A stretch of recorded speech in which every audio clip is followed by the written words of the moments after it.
Hello दोस्तों, जय श्री राम। आज हम 10th क्लास एनसीईआरटी की बुक के जो हमारा 12वां चैप्टर है उसकी प्रश्नावली 12.1 का 9वां प्रश्न हल करने जा रहे हैं। ये बोर्ड में आने लायक प्रश्न है, इसलिए मैंने सोचा इसको हल कर देते हैं। तो मैं प्रश्न पढ़ रहा हूँ। लकड़ी के एक ठोस बेलन के प्रत्येक सिरे पर एक अर्ध गोलाकार गोला खोदकर निकाले हुए एक वस्तु बनाई जाती है, जैसा कि आकृति में आपको दिखाई दे रही है। ये आकृति बनाई जाती है ना, बनाई जाती है। इस बेलन की ऊंचाई 10 cm है और आधार की त्रिज्या 3.5 cm है। तो इस वस्तु का संपूर्ण पृष्ठीय क्षेत्रफल ज्ञात कीजिए। चलो आइए हम इसको अब हल करते हैं। इस प्रश्न को अब हम हल करते हैं। तो सबसे पहले हम देखेंगे कि जो एक बेलन था, इसको नीचे से और ऊपर से खोदकर एक आकृति बनाई, यानी इसको अगर हम ऊपर से और नीचे से खोद देंगे तो ये ऐसा बन जाएगा, है ना।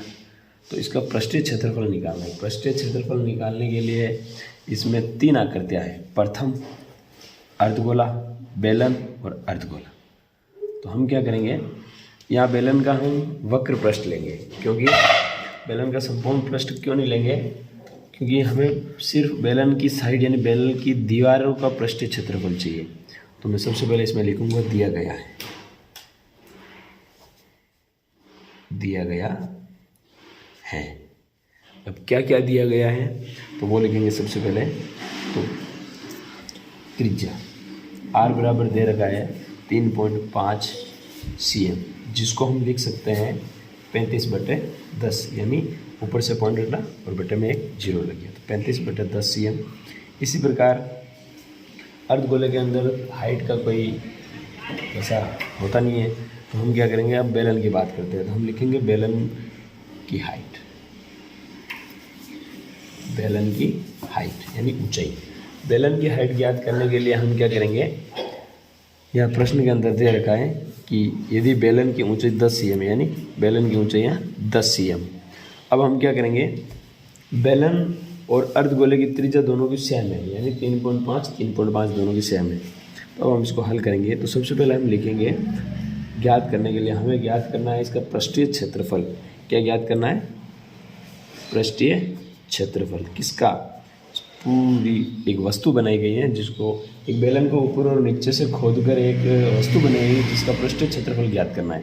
तो हम सबसे पहले लिखेंगे बेलन का वक्र पृष्ठ। इस पूरी वस्तु का पृष्ठीय क्षेत्रफल ज्ञात करने के लिए फॉर्मूला होगा बेलन का वक्र पृष्ठ प्लस अर्धगोले का वक्र पृष्ठ। लेकिन यहाँ अर्धगोले 2 हैं, तो मैं 2 करके लिख लेता हूँ। अर्धगोले का वक्र पृष्ठ। अब हम इसमें वैल्यू रखते हैं। तो बेलन का वक्र पृष्ठ ज्ञात करने का फॉर्मूला होता है 2πRh, 2πRh प्लस 2 कोष्टक अर्धगोले का वक्र पृष्ठ ज्ञात करने का फॉर्मूला होता है 2πr²। अब इसके अंदर हम वैल्यू रखेंगे 2 की जगह 2 पाई 22/7 r हमने यहाँ ऊपर लिखा था 35/10। पॉइंट इसलिए हटाया क्योंकि हल करने में आसानी हो जाएगी, और r हो गया। अब h की जगह हम लिखेंगे 10, जो कि हमारा प्रश्न के अंदर दे रखा है, प्लस अब बार कितना है 2 कोष्टक। अब बड़ा कोष्टक लगा लेंगे। 2 की जगह हम 2 ही लिखेंगे, पाई 22/7 और r का स्क्वायर, यानी r कितना है 35/10। तो हम लिख लेंगे 35/10 इंटू 35/10। कोई बात नहीं, आकृति के अंदर चले गए। अब इसको हम आगे कंटिन्यू हल करते हैं। तो हम देखेंगे 2 पद है, प्रथम पद और सेकंड पद। तो हम क्या करेंगे, इसको हल करेंगे। जैसे इस 10 से ये 10 कट जाएगा आसानी से, और इस 7 से ये 35 कट जाएगा 5 बार। तो बचा क्या, 22 को गुणा कर लेंगे 2 से, तो 22 दूना 44 गुणा 5 बचा, प्लस इसको हल करते हैं। तो 2 बार ऐसे लिखते हैं, कोष्टक अंदर जो कट रहा है उसको काट देते हैं। जैसे 7 के पार्ट से 35 कट रहा है 5 बार, 5 के पार्ट से 10 कट रहा है 2 बार, और 2 से 2 कट रहा है 1 बार, यानी बचा क्या, ऊपर 22 गुणा 35 और बटे में 10, कोष्टक बंद।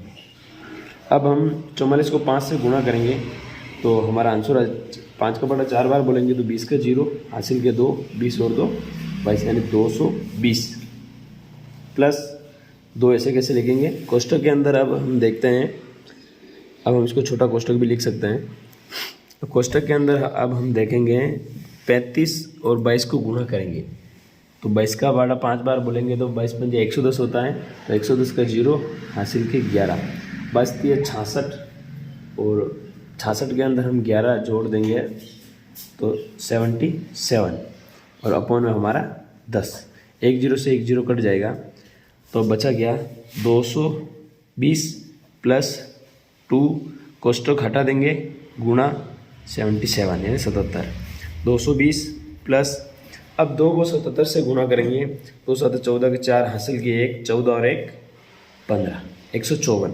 अब हम 220 प्लस 154 को जोड़ देंगे तो 4 0 4 2 5 7 1 2 1 3, यानी इन दोनों को जोड़ने पर हमारा आंसर आया 374। और ये क्या था, पृष्ठीय क्षेत्रफल, तो इसको हम लिख लेंगे cm², है ये हमारा आंसर है।